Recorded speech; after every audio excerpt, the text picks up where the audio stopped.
বিষ্ণু ইসা ইসলাম দাওয়াত দিচ্ছেন কুরাইশদেরকে, ওরা মানে না। বিষ্ণুনবী পাগল পড়া, বললেন আচ্ছা বলো কুরাইশের লোকেরা কি বললে বিশ্বাস করবে যে আমি সত্য নবী?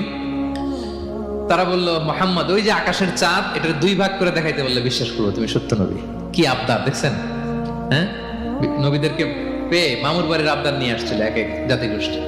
বলে মুহাম্মদ আকাশের জল জলে চাঁদটাকে যদি তুমি দুই ভাগ করে দেখাতে পারো তবেই বুঝবো তুমি নবী। বিষ্ণু ইসলাম আল্লাহর কাছে দোয়া করলেন, আল্লাহ বলেন ঠিক আছে। ইখতারাবাতিস সাআতু ওয়ানশাক্কাল কমার ওয়া ইন ইয়ারাউ আয়াতান ইয়ারিদু ওয়া ইয়াকুলু সিহরুম মুস্তামির। বিষ্ণু নবী সাবাবা, এই আঙ্গুলের নাম কি?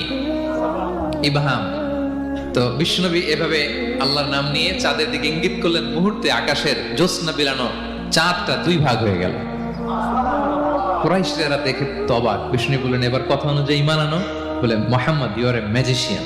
মুহাম্মদ তুমি বড্ড বড় জাদুকর, তুমি চাঁদের মধ্যে জাদু লাগাই ফেলছো। নাউযুবিল্লাহি মিন যালিক।